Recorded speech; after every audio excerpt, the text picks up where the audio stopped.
j'ai tout perdu tout deseetuma dara. li ñu dund ni fi mu nekk metti na ba fuñ ko mën a natt rek weesu na ko. Il y a une vieille, je te dis, de plus de 86 ans dañ ko sauvé fii ci kër gi. salaamaaleykum mbokk internet di Seneweb kenn nu ngeen ko gisee nii mu nekk distance wala sax milieu boo xamante ni bu xaw a doy waar la yéeme sax ba yegg ci lool loo xamante ni bu ma yeboone jafe na ñu koy gis fi nga xamante ni moo di Sénégal ñu ngi fi nga xamante ni moo di cité Al Azhar bi nga xam ne moo nekkee file ci Rufisque Ouest file nag ñi nga xamante ni ñoo fi dëkk ay jafe-jafe wala sax bu ñu yeboone coono dëgg moom la ñu am kun nañu doxandoo xuus dugg ci biir kër yi waaye tamit jaar ci mbedd yi jaar ci yoon yi mu nekk loo xam ne lu jafe lay doon a doon ñu xool rek waaye tamit wan leen li nga xamante ni moo nekk ci biir cité nekkee ci Rufisque Ouest.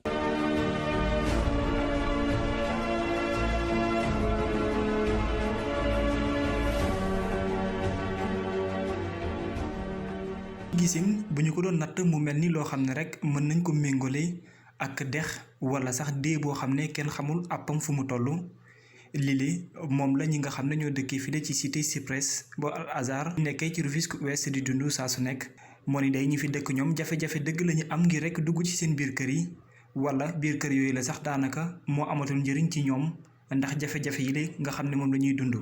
bokk na ci borom kër bi li nga xam ne suufu këram moom amatul ci sax ndogal ndax ndox mi daal dina ko nangu ci moom. Donc là on perd tous nos meubles, les appareils électroménagers, les meubles, tout est perdu et ça fait 5 ans que ça dure. Et chaque année aussi presque nii lay mel. Chaque année c'est la même chose et c'est de pire en pire parce que on s'est rendu compte que l'eau arrive de très loin, donc vers Rufisque je pense, mais en même temps c'est pas un problème de ruissellement uniquement, c'est aussi un problème de nappe phréatique. Ndox bi day jóge si biti di dugg si biir avant ndox bi si nappe bi moo doon yéeg yàq suñu salon bi yëpp, mais léegi ndox bi dafay jóge si biti ñëw si biir, donc là c'est devenu beaucoup plus grave. 3 dernières années yi moom c'est devenu une catastrophe. Les conditions de vie une fois ndox bi mel nii seen kër noonu muy bah une fois mu mel nii chacun pour soi parce que association bi mi ngi def lu mu mën, mais que on est obligé de mettre les moyens pour jéem a woo xale yi cité yi pour ñu jéem a génnee ndox bi par des motopompes et ça c'est harassant psychologiquement. À chaque fois bu tawee on peut pas sortir. Les enfants ne vont pas à l'école, ils ne vont plus à l'école. ñun duñu liggéey suñu kër la ñuy toog, on reste 3 jours sans sortir. lu ko soriwul dara daanaka keneen ku mu jàkkaar lool moom it suufu këram wala ba ci kaw sax noonu la waa kër gi yëpp buuboo génn abal ndox mi ndaxte dal dina nangu fépp ci biir kër gi. li fi xew moom kenn mënu ko comprendre vraiment, c'est déplorable quoi. Chaque année nii la quoi, pendant 3 ans lii la ñuy dund ci biir ndox mi nii, mais ñaaw na trop vraiment. Toujours c'est comme ça nawet bu ñëw moom ñëpp dañuy tiit quoi parce que xam nañ li fi xew toujours waaw. il paraît que ndox mi dafa dugg seen biir kër ba accès bi sax mënatul nekk. ba accès bi sax mënatul nekk tout salon yeeg yëpp couloir yëpp ndox maa ngi ci biir vraiment foo ko nat rek weesu na métti na trop mënatuñoo génn def dara billaahi. léegi waa kër gi dafa mel ni dañoo génn. waa kër gi dañoo génn waaw, man maa fi des te gis nga kenn mënu fee dund vraiment ak sa famille après buy mel nii da ngay ragal sax ñëw quoi. waaw mais il paraît aussi que y a beaucoup de dangers yoo xam ne mën na leen gett ci biir affaire bi tam. y a beaucoup de dangers waaw, risque la tout ça peut être quoi vraiment. lépp ngeen def pour mën a amal seen activité. suñu activité kay gis nga ko rek vraiment métti na booy génn da ngay sol ay bot boo demee ñëwaat xam nga même chose parce que si suuf moom dañ koy éliminer totalement ndax ndox mi quoi mënoo dund ak moom. léegi xale yi nu ñuy def. xale yi vraiment métti na kenn génnatul mënatoo génn sax reste rek. ba ndox mi dem ci biir ba ndox mi dem.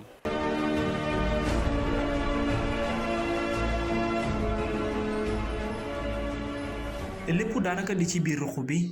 waaye it nekk jafe-jafe mu ngi mel ni ab distance bu toll ci ay kilomètres yi ñu war a daw ndax diir bi nga war a jël ngir rek dox ko ndox mi li nekk na ab jafe-jafe bu mag a mag ñenn ñi ñoom bu ñu yeboo ne daanaka dar seeni ay bopp yuuxu wàllu wala sax jooy ba seeni gët tooy xepp rek moo leen dese. Cette zone peut y avoir des serpents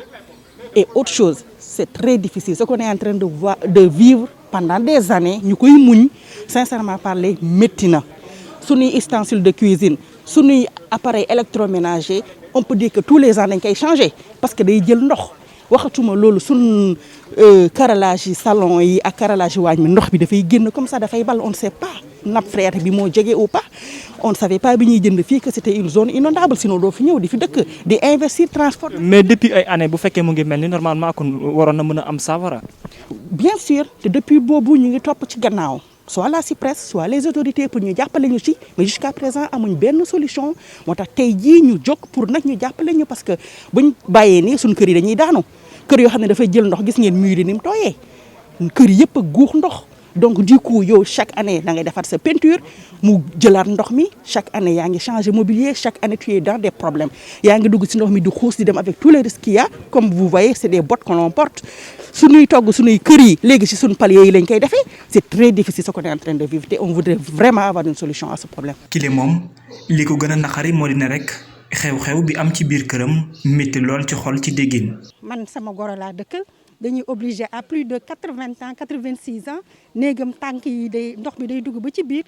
ba tànk yi di aju du mun dem toilette donc bu tawee dañuy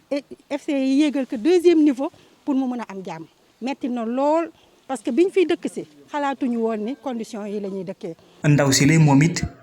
jafe-jafe bi mu am dem sax bu jural ko njàqare ak tiitaange jëm ci ay doomam comme ni ko ñeneen ñëpp amee. chaque année léegi nii la ñuy dund suñ kër yi day fees dell. duñu mën a génn duñu mën a dem fenn des fois dañuy toog une semaine duñu am courant métti na torop li ñuy dund moom métti na torop. ñu gis ne déplacement bi yaa ngi yor ay carax ba tamit nga téye benn bâton pour mën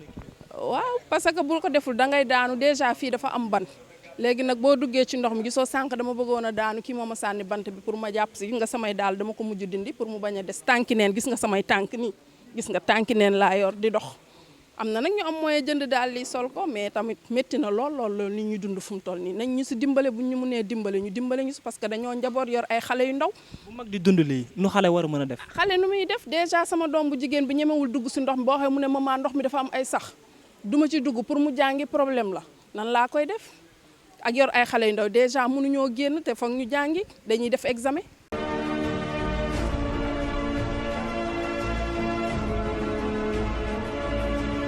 ñile moom ñàkk a pexe wala nekk ci lu ñu xamul moo tax ñi daldi fobu buuboo ndoor rekk dem dëkki ca kaw waaye di fa dajit coono boo xam ne moo raw mburu ci taal. juróomi at ci ren nii laa dëkkee ñàkk naa samay meuble ñàkk samay bagage ñàkk sama lépp dama mujj toxu ci kaw te si kaw xam nga néegi fa nañuy fanaan mais fa lay obligé di togge fa nañuy obligé mu ngi ne dafa raxase ay ndab di fi defee lépp loo xamante ne tey ci waañ wi moom nañ ko waroon defee gis nga sama cin sama chambre à coucher nga ne la cin li ci chambre à coucher bi laa ko teg ci buntu bi te xam nga óorul courant bi gaz bi tàkk ëmb yële ma teg ay yére lépp laa mujj yéegi ci kaw doy na waar trop muy lu metti loo xamante ne ñi ñuy dimbali war nañoo dimbali te yàlla tax j'ai tout perdu tout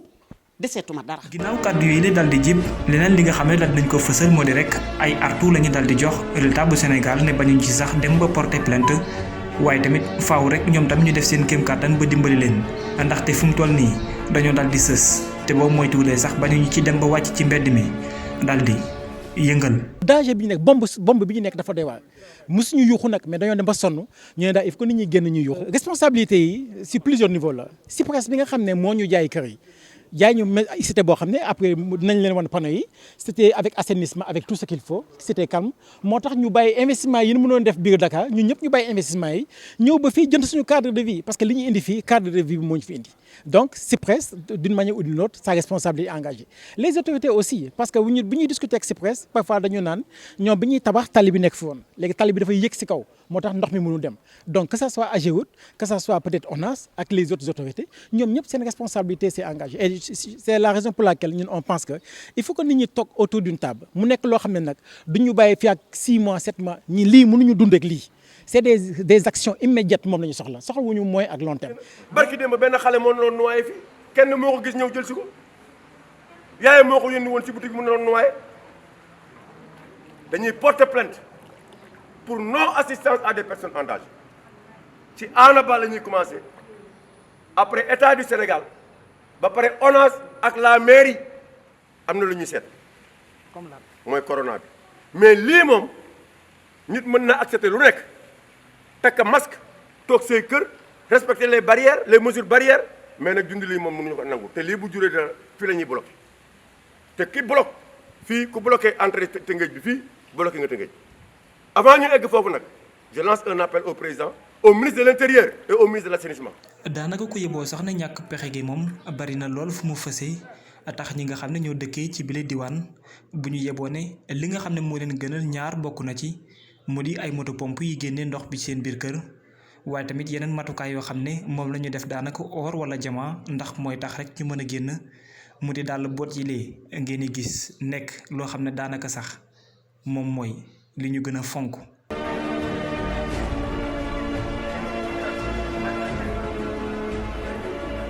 bassin bi la ngeen di gis moom lañu daloon rek tabax ngir rek ña daal dafa yóbbu ndox mi nga xam ne mooy génne ci bile cité di ko fa évacuer waaye ni ngeen ko gisee ni le daanaka mënatul jël dara ndaxte fees ba ne rembet la def ndox mi di daal di génnewaat ci bassin bi delluwaat ci biir kër yi.